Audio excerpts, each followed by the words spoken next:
Welcome to Busted Chicken, where we talk about movies and other stuff. My name is Dave, and today we're looking at all four Mortal Kombat films. The 1995 original, Mortal Kombat Annihilation, the reboot in 2021, and the reboot sequel in 2026. We're comparing the two originals to each other, looking at their best moments and their odd mistakes, and yes, Annihilation does actually have a few good things about it. Not many, but we intend to highlight the rare diamonds found in that raw sewage of a film. We also look at what the reboot got right and what it did wrong, plus how the sequel corrected those mistakes and then made some of its own. And we run down a list of things that we want to see in Mortal Kombat 3. Now, let's kick things off by looking at this picture of Sandra Hess. You're going to be seeing her a lot throughout this. Now, before we begin, I want to explain how the first Mortal Kombat was introduced to me. I remember when the first Mortal Kombat arcade came out in 1992. It sat in the back corner of the arcade in a local bowling alley I used to go to. It immediately caught my eye because it didn't look anything like your typical arcade cabinet. I don't know if this was a custom build or some kind of promotional item to get people playing the game. I've never seen one before or since. And anytime I try to explain it to people, they look at me like I'm nuts. Fortunately, I've drawn a detailed illustration for you to better explain.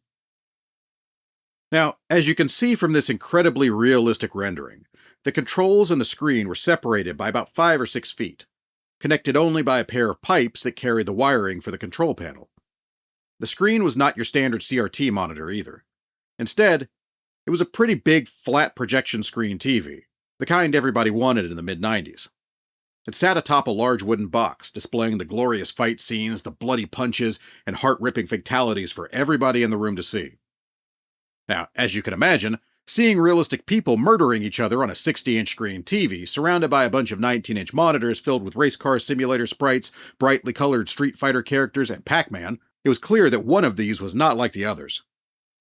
And it was fucking amazing. I played the hell out of that game as a kid, so when the first movie came out in 1995, I was all in. I saw it 3 times in theaters, and I'd swear on a stack of Game Informer magazines that it certainly did live up to the hype. When Mortal Kombat Annihilation came out a couple of years later, me and the rest of the Mortal Kombat fan base were pretty pumped up and ready to go for more tournament action. After the way the first movie ended, we knew Annihilation would put our heroes up against the lumbering 7'8" ruler of Outworld himself, Shao Kahn. For those who don't know, he's the big bad boss from the games, and considering how fun those fights were to play, we expected the movie would be nothing short of incredible. We'd get even more great one-on-one fights, more cool acrobatics, and some pretty impressive moves. You disappoint me. We'd finally get to see Raiden do battle, and we knew Johnny Cage would have great one-liners. Those were $500 sunglasses, asshole. Liu Kang might even rock another bicycle kick, which was arguably one of the coolest moves in the best fight scene of the whole 95 movie. Plus, Sonya might be less pissed off, and she'd actually be able to do her leg grab and flip instead of just making them lose their footing and stumble over. And Katana? Well, she might pose for the camera some more.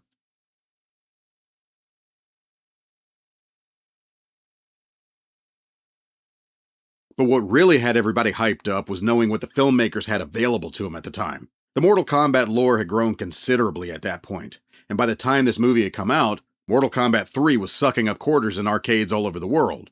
Our cast of 7 had grown to 28, and with so many characters available, everybody expected Annihilation to be the greatest moment in Mortal Kombat history.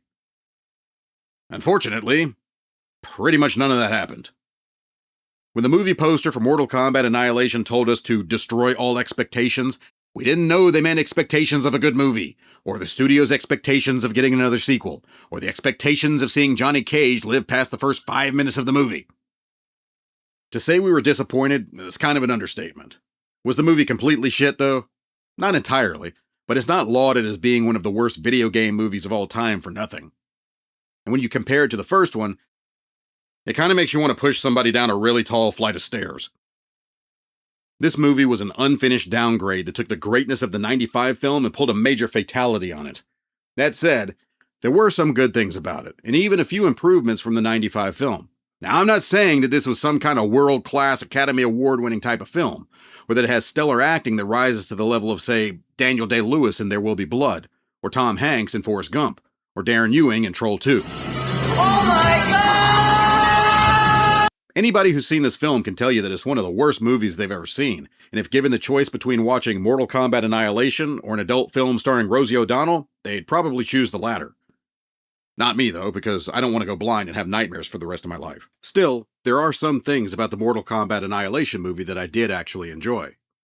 For instance, this one has one of my favorite actors of all time, James Remar.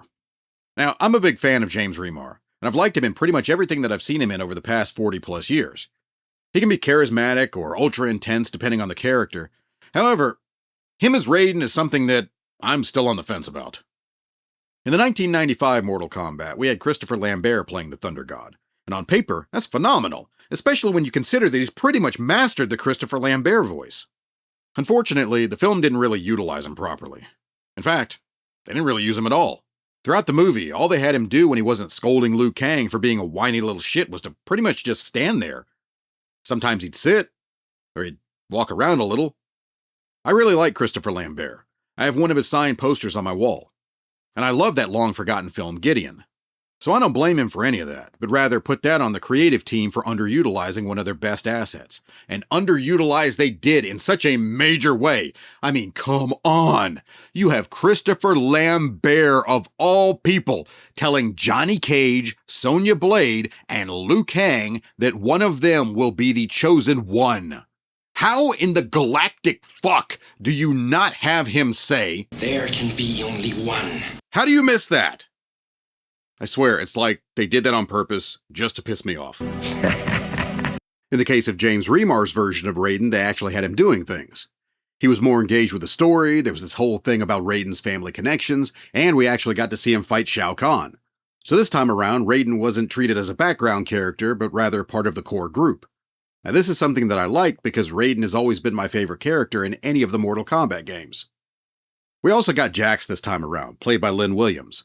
Now, his version of Jax is very different than the Jax that we have in the reboot and the sequel to the reboot. That said, his Jax fit perfectly with the time period that this movie came out in, which was the late 1990s. And because it's the late 1990s and Jax is the big tough black guy, that means he's going to be in your face, he's not going to be taking any shit from anybody, and he's going to be very vocal about it. In the reboot and the sequel, Jax is played by Mehcad Brooks. He played the character differently, but also played him very well. He's more reserved, but he still has that concrete toughness that Jax should portray.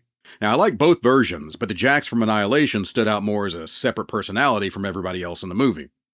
He was basically what Kano is in the reboot and the sequel. He's confrontational, he's boisterous, and he's unapologetically himself.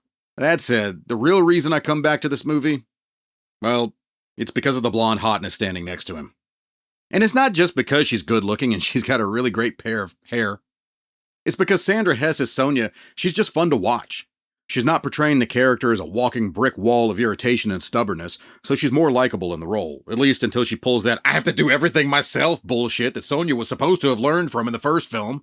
The second she popped off with that "I can only rely on myself" crap with Jax, who's been following her around the world, helping her fighting unknown enemies in a war that she apparently never explained to him, when he called her out on it, I was right there with him. I'm like, Sonya, please, pull your beautiful head out of your really nice ass. You being a bitch for no reason is not what Johnny died for. And who the hell is Johnny? Back up, back up, back up, back up. Is that a real-life poop emoji in the background? If ever there was a sign. Anyway, back to Sonya. So, I prefer the Sandra Hess version of Sonya over the Bridget Wilson version. I know she's a fan favorite, but that character was so damn amped up with anger that it made her insufferable at times. Unfortunately, the fight scenes didn't do her any favors either. Bridget Wilson insisted on learning all the fight moves and doing her own stunts, and for that part, I really give her props for. That's great. But other than watching her tits jiggle around, it didn't have the same level of excitement that the other fights had. That's probably more to do with the choreography chosen than anything else, but it seemed to affect both women in the film. Katana had these fluid movements, but sometimes it looked more like Talisa Soto was just practicing and not really trying to do this for real. None of her strikes felt like they had any real power behind them, and I kinda got the sense that she'd never be able to fight her way out of a wet paper bag. Meanwhile, all the male fights felt stronger and more engaging. Scorpion versus Johnny Cage, Liu Kang versus Sub-Zero, those were fucking awesome! They had some of the best moments in any of the fights across the whole movie. That said, I really did like the neck twist from Katana, and the clothesline neck chop from Sonya. Those were great, but everything else was pretty much lackluster in comparison to what was going on with the men. Then again, there was that weird, goofy, jumping punch thing that Liu Kang did for no reason at all. In the case of Annihilation, they fixed the weaknesses in the female fights, at least when it came to any that Sonya was involved in. In fact, her fights were the most exciting parts of the whole damn movie, and I'm not just talking about the mud fight scene either, which is stimulating for a completely different reason. For Annihilation, they brought in a professional stunt woman to handle the crazier shit, but Sandra Hess did a lot of the action herself. And her physicality and athleticism, that helped out a lot. Her Sonya was a lot more engaging and fun to watch because of it. In the 95 Mortal Kombat, they seemed to limit Sonya and what she would do. But in Annihilation, they did the opposite. They took the brakes off and let her beat the absolute shit out of people as if the video game version had come to life. Plus, we finally got a real Sonya finishing move instead of some lame-ass neck-breaking bullshit. Cranking up the volume on Sonya's fights helped a lot.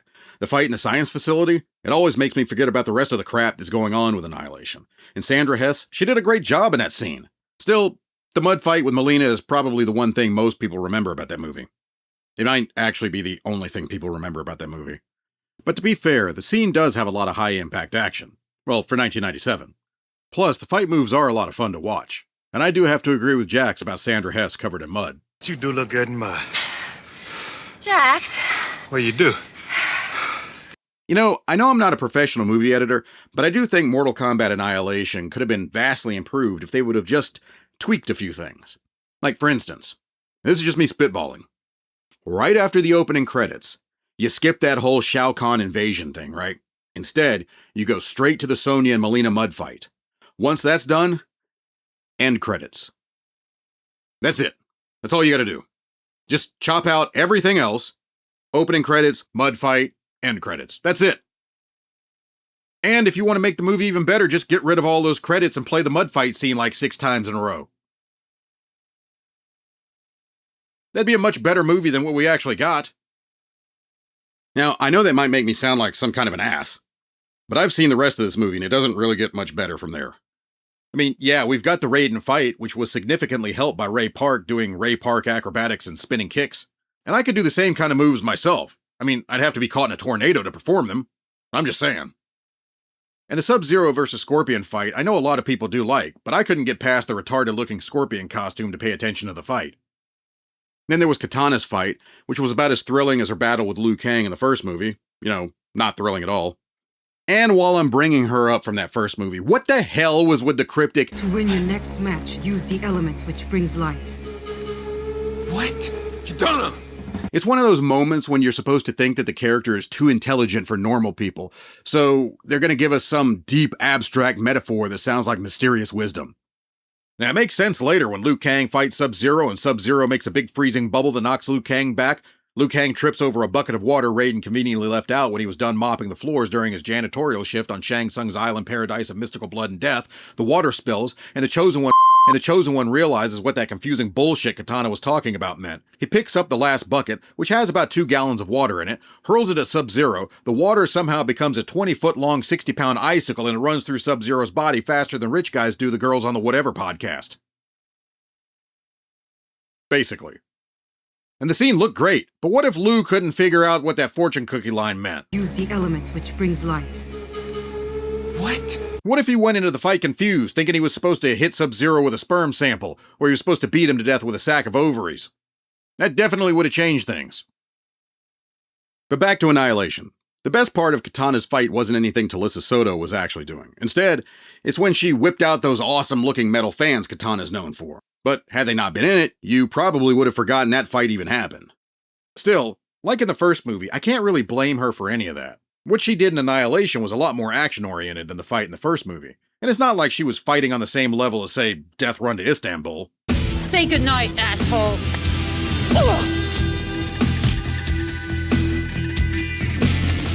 Yes, I do actually own that movie. While some of the fights didn't really rise to the level of greatness we hoped for, it was the special effects that really seemed to shit the bed. Seriously. What the hell? Oh! The 95 Mortal Kombat had digital and practical effects, and they were pretty great. Not so much for the reptile effect. For some reason he starts out looking like some kind of psychedelic cartoon Muppet. I wouldn't be surprised if the guys who made that had just eaten a pound of mushrooms before they worked on the scene. It would also explain why their timing was off, making it so the digital acid flashback didn't jump down before Shang Tsung looked at the floor. However, they did redeem the reptile character later by converting him into an actual ninja like he's supposed to be, and then we got to see him beat the absolute piss out of Liu Kang. That was easily the best fight in the entire 1995 Mortal Kombat movie. We got a fast, aggressive reptile like he's supposed to be, not some teenage mutant Komodo dragon, just tearing through Liu Kang while Johnny Cage is outside doing, I don't know what the hell he was doing, signing autographs or something, I don't know. He sure as shit wasn't helping Liu Kang. The Scorpion Spear effect was also a major problem. They wanted to take his spear, which is the most known weapon in Mortal Kombat, and turn it into some kind of a living thing instead of just a lifeless object. I don't know who came up with that idea, but it resulted in Scorpion's spear being turned into some kind of weird metallic screaming chicken. I don't know what that thing is. Seriously, what the hell is that? To make things worse, they gave him 2 of them in Annihilation. Then they didn't even bother to finish the effects. That's why we get stupid-looking shit like the Animality fights and the Sci-Fi Channel level random monsters. This is not good. But the effects being trash, that's only part of the reason the movie failed. The biggest reason was the script. It was so bad Christopher Lambert refused to come back as Raiden. I don't think so. As much as I like Sandra Hess as Sonya in this movie, Annihilation had a shit story and shit effects, and it feels like they thought that the sequel was just going to make money just because it had followed what turned out to be the most successful of all Mortal Kombat film adaptations, including the reboot and the sequel. Mortal Kombat 95 cost $20 million to make, and it made $122 million. That is a bigger return on investment than any of the other films have made. Something that really annoys me about Annihilation is that they had so much lore to work with at that point. Mortal Kombat 3 had already come out, so that means that they had a shit ton of characters available to them. Unfortunately, they tried to cram every single one of them that they could into the movie, one way or another. And it turned most of them into shit. Rain did nothing but die. He mentioned Cabal and Stryker, who we never got to see. The Timu Elvira that was supposed to be Sindel was a bad movie all on her own. Baraka looked like some ugly kid rated a Spirit Halloween. And Motaro, he wasn't that bad. I actually like Motaro, but I thought he needed to be bigger. Shiva was a little better than a half-assed attempt, but even she needed to be, well, bigger. And then we have Shao Kahn. Here's the thing. I like Brian Thompson. He is absolutely great in the X-Files. And from everything I've heard, he's a really nice guy. But the reality is that Shao Kahn is this big, huge, hulking monster of a dude. Brian Thompson, he's a big guy. He's 6'3", but that's not big enough to tower over all the other characters like Shao Kahn needs to. I mean, Shao Kahn's not even bigger than his own dad. And by the way, Shao Kahn has a dad. What the hell? Maybe if they had cast all the other characters as midgets, this would have worked. But just a dude? No, it doesn't really work. Plus, the fact that he has his helmet and his mask off through the entire movie? That's like Master Chief taking his mask off, which also shouldn't have happened, but that's a whole different podcast episode.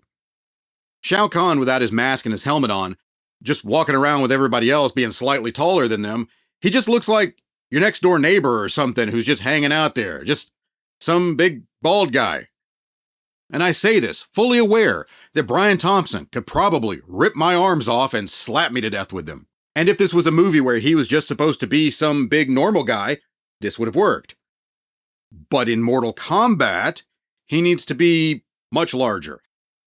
However, it's possible that we got the better version of Shao Kahn that they may have possibly done here, because to make Shao Kahn this big, huge hulk of a dude, they likely would have had to have used special effects. And considering what they did with the rest of the special effects throughout this movie, this may have been the best way to go. Now, I also wanted to mention Nightwolf, because I really like the Nightwolf character. He's a total badass. And this movie actually had him. Oddly enough, we still haven't seen Nightwolf in the newer movies. I hope that he's going to be in Part 3, but who knows. In Mortal Kombat Annihilation, Nightwolf was played by a guy named Lightfoot. Now, if you don't know who Lightfoot is, he's a rapper, but he's also an actor, and he's been acting for a very long time. The first movie that I ever saw him in, which I think was the first movie he ever made, was Indian in the Cupboard, and I fucking love that movie. It is great. I read that book as a kid, and then watching the movie it's wonderful to me. I've seen that movie more times than I've seen Mortal Kombat Annihilation. In fact, I've probably seen Indian in the Cupboard more times than I've seen all of the Mortal Kombat movies combined. It's just a great movie. It's a kid-friendly family movie, and it's really cool to see Little Bear come to life, popping out of the cupboard. And then there's also the fight scene with Darth Vader and some other random characters that got put in the cupboard, but you gotta watch the movie to figure out what the hell I'm talking about. As a Mortal Kombat fan, and a kid who grew up in the 80s and the 90s, I was really looking forward to the Mortal Kombat Annihilation movie. I watched the 95 Mortal Kombat movie 3 times in the theaters. I saw Annihilation once. And then I didn't watch it for many, many years afterward because I wanted to forget that happened. When I did go back and watch it again, I started to gain a new appreciation for certain aspects. Lynn Williams' over-the-top version of Jax, Lightfoot's unfortunately short scene as Nightwolf, and of course Sandra Hess's Sonya Blade. And don't get me wrong, I don't hate Bridget Wilson's Sonya, I just prefer the Sandra Hess version. And it's not just because I think she's hot, or that I may be developing an obsession with her that could require me to be sedated and institutionalized. It's because her version was less of an angry rage machine and had much better fight scenes.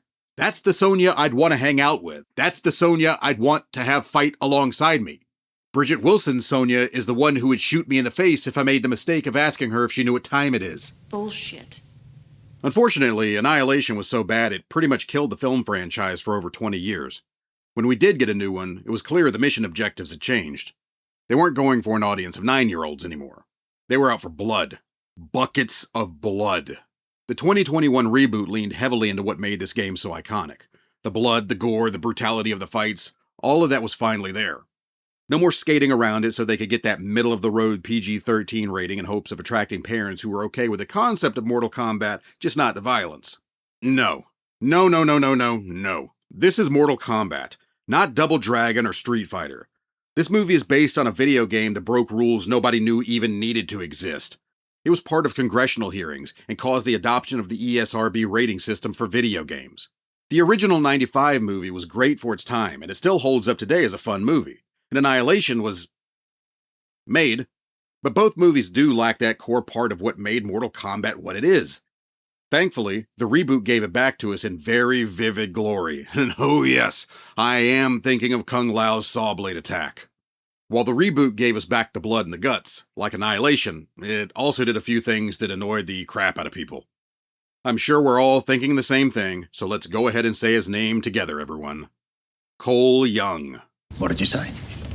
Terrible fighter. Mortal Kombat is a 30-plus-year-old IP with in-depth and extensive lore, and a catalog of literally dozens of characters. But for some reason, in the reboot, they just made one up for the movie. And he was boring. I have no problem with the actor, but the character belongs in some other franchise, not Mortal Kombat. This felt more like they stole a character from Street Fighter to finally get a Street Fighter Mortal Kombat crossover. Cole was completely unnecessary and became one of the most annoying things about the reboot. There's also the mutated Geico lizard.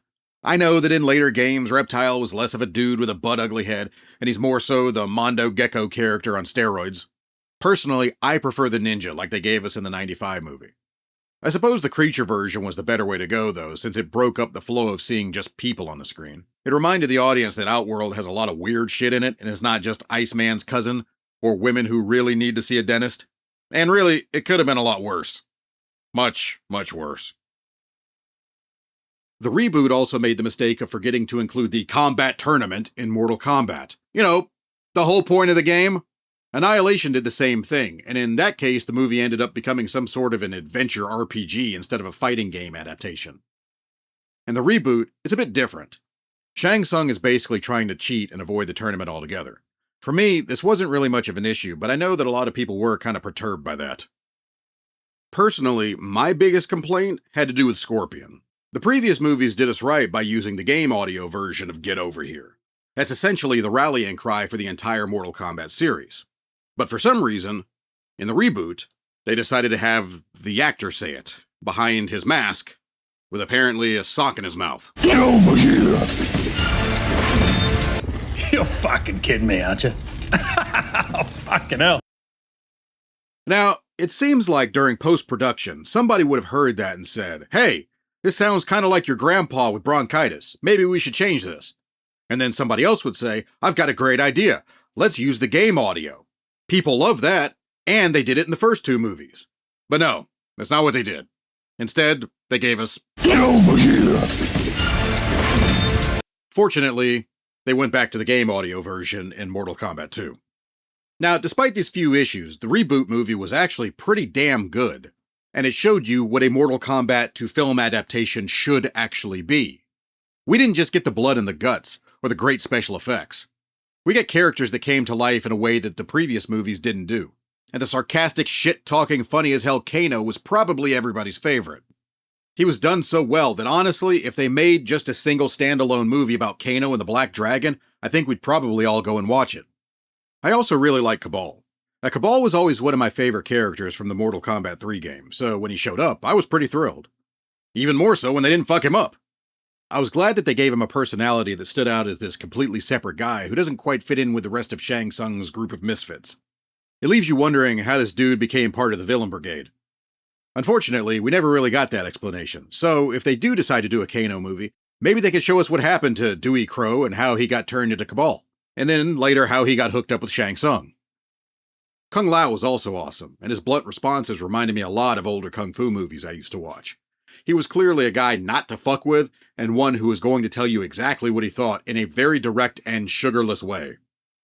The whole Scorpion versus Sub-Zero thing was great to see played out, and like the idea of a Kano movie, I'd love to see a film that explores more about the history and battles between their clans. That could be absolutely incredible, especially if they made it to be in the same dramatic action style as The Swordsman. Now, the Mortal Kombat reboot cost $55 million, and it made $84 million in the box office. That's not really great, but it also came out on HBO Max at the same time, and we were dealing with COVID fucking shit up, so kind of impacted the amount of money that they made. Had this come out a couple of years earlier, only in the theaters, it would have made bank. Now, while the reboot gave us back the blood, Mortal Kombat 2 gave us much more. For one, it fixed the annoying problems from the reboot.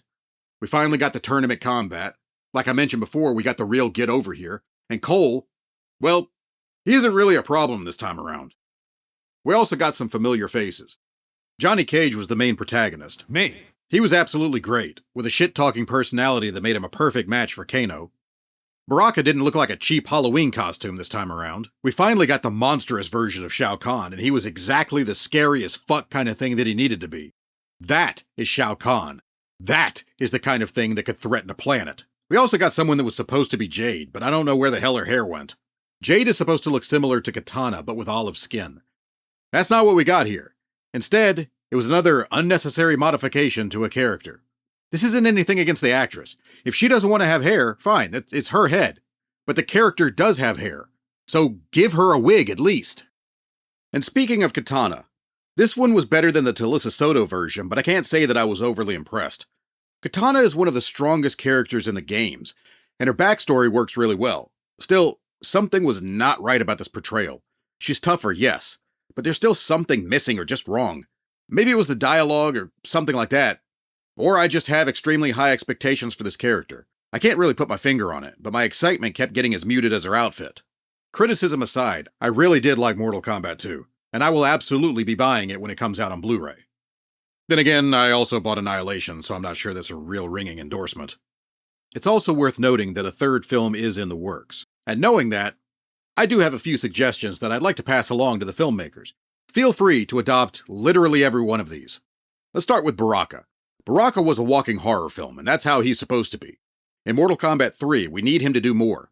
In fact, we need him to do one very specific thing. And no, I'm not talking about a decapitation. Nobody gives a shit about decapitations. And I don't mean the stab and lift either, unless he's going to be ripping them in half right after they slide down his blades. If you really want to impress people, throw in the Shredder move. Baraka swinging his blades fast as hell, butchering the shit out of somebody, body parts flying all over the place, blood and guts landing all over the other characters while they're watching horror. That would be awesome. For Katana, those fans keep getting underutilized, so you need to throw everything in. I'm talking fan lift, fan throw, and the wave punch. That was one of the coolest combos you could pull off in the second game, and to see her do that on screen would be pretty freaking badass.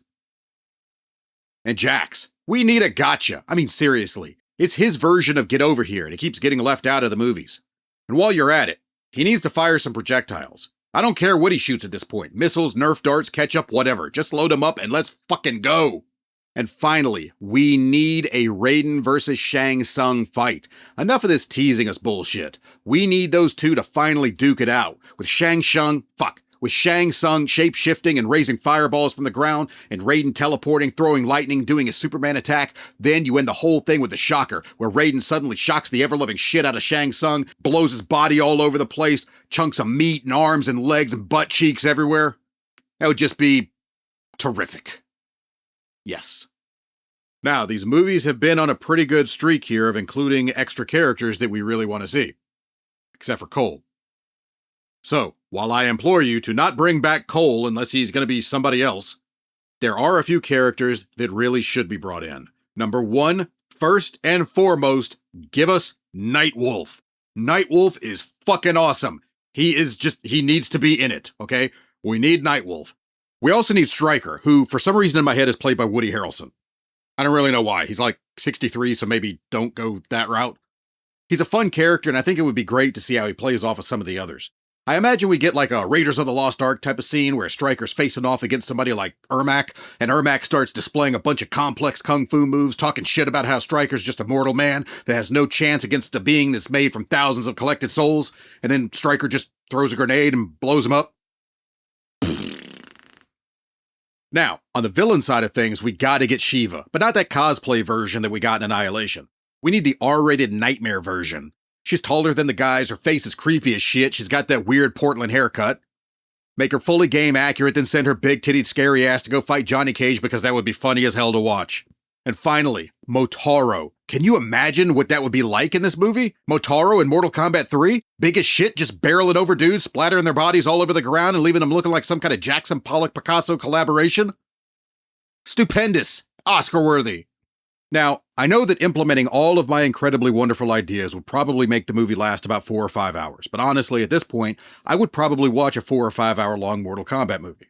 However, if you can only do one of the things that I've suggested, then please, 1,000 times over, don't bring back Cole. If you need to bring back somebody who's dead, then bring back Art Lean from the 95 Mortal Kombat movie. Art was great. He's this guy who basically went to Mortal Kombat, had no idea what the hell this was, saw people dying, he's shocked, like, what the fuck am I involved in here? Then he got killed by Goro. I almost said Zorro. Totally different movie. It was kind of unfortunate because Art was very likable, even though he's hardly in the movie. I don't know if they ever put him in the games or not, but that would have been just absolutely terrific, even if he was just an unlockable character, and he was just a regular guy who had no powers and was easy to beat. Alright, to close this video out, I'm going to run through some strengths and weaknesses of each Mortal Kombat film, because honestly, there are strengths and weaknesses to each one. Granted, one of them definitely has way more weaknesses than the others, but I'm going to try to limit this to 3 of each for each movie. Let's kick this off with the 1995 original. In that movie, the reptile fight was pretty fucking awesome. Johnny Cage had some great one-liners, and overall, the movie was really fun to watch. However, they didn't have Christopher Lambert do very much, which was a waste of his potential. The reptile creature and scorpion spear chicken thing effect were kind of ass. And the movie was neutered for a PG-13 audience, getting rid of the blood and the gore that Mortal Kombat is known for. In Annihilation, Sandra Hess made a much better Sonya than the previous time around, and between her and her stunt woman, the Sonya fight stood out as some of the best in the movie. Nightwolf was also played pretty damn well, and I really wish that we would have gotten more of him. And also, Raiden was actually fighting in this movie. So far, he hasn't done that in any of the other Mortal Kombat films. That said, the special effects were phenomenally shit in such a spectacularly sci-fi channel way, which was apparently the fault of the studio for rushing the film out the door before it was finished. So many characters were wasted, either by making them background throwaways, cheap imitations, or merely mentioning their name and never actually showing them. And the story was pretty damn terrible. It felt more like a knockoff than an actual Mortal Kombat story. When we got the reboot in 2021, the blood, the gore, and the badass high-intensity fights were finally there. Kung Lao was a beast when it came to fighting, and his scenes were among some of the best in the film. Plus, the Scorpion vs. Sub-Zero story opening, that was exceptional, and it made the audience invested in the rivalry between the two. However, Cole should not have been the main protagonist, nor should he have really been in this film to begin with. We needed Reptile in his ninja form, not the small Godzilla clone or a gecko that climbed through the ooze in the Teenage Mutant Ninja Turtles 2 movie. I know this form actually matches the lore in later Mortal Kombat, but I want the original. And speaking of originals, Get Over Here should always, forever be the game audio version. Get over here! And finally, in Mortal Kombat II, Kano is back, and he's still funny as hell, and matched with Johnny Cage, the two played well off of each other. That "one ring to go fuck yourself" line made my wife, who's a huge fan of Lord of the Rings, laugh so much that I thought she was going to bother other people in the theater. And this might surprise some of you, but I did like that Cole's character had his family attachment, which made him personally invested in the tournament. But because his character is pretty damn lame in every other way, I was glad that they actually found a way to cure him of his lameness. But best of all, the Kung Lao versus Liu Kang fight was fucking bonkers. That scene alone was enough to make me want to buy the Blu-ray. That said, the pacing felt rushed in this movie, especially when it came to Johnny Cage at the start of the film. He seemed to just accept everything way too quickly, and though it got us to the exciting parts faster, I think it would have been better if instead of going with Sonya and Raiden, he jumped in his car and sped the hell out of there freaking out. Then maybe Raiden teleports Johnny out of his car, or with his whole car to the Sky Temple, and we go from there. Fuck that. And Katana. Katana is a great character in the game, but it seems like even this movie hasn't been able to implement her as well as she deserves. All of that aside, my biggest complaint is that it wasn't longer, and I mean that for two reasons. The more characters you involve, the longer you need to make the film in order to provide adequate breathing room for them. This way, they can be fleshed out and have the time needed to be more than just included in the film. The other reason I say that is because I just wanted it to keep going. I loved seeing the action, the effects, the blood and gore, and everything else about it that was heavily improved upon from the previous iterations. Now, there is one honorable mention that I wanted to bring up for the reboot and the sequel, and that's Sonya Blade. Even though we haven't had a mud fight scene and my celebrity crush Sandra Hess isn't playing the role, I think this was the best Sonya we've had so far. Jessica McNamee is a lot of fun, she's very likable, and her Sonya has been rocking the socks off this movie. Sonya's a strong female character, and fortunately for this film, Hollywood found a way to do that kind of character without turning them into an overblown version of an asshole male character, like in The Beekeeper. So props for that.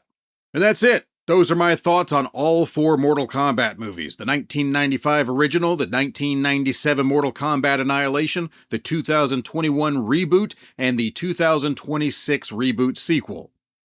And that'll be it for this video. Thanks for taking time to listen. We will be back soon, but in the meantime, I'm sure you have your own thoughts on the Mortal Kombat films, so let us know in the comments what you think about them. Which one was your favorite? The 1995 movie, Annihilation, the reboot, the sequel? How would you rank them from best to worst? Who's your favorite character in each film? What was your favorite scene in each film? Was Annihilation garbage from start to finish? Or were there moments that worked? And finally, what do you want to see in Mortal Kombat 3? Let us know in the comments, feel free to subscribe to the channel, and of course, like the video if you liked it. If you didn't like it anyways, otherwise Shao Kahn wins or something. Until we return, have a fantabulous day, and don't do anything stupid without a friend to document it. Goodbye.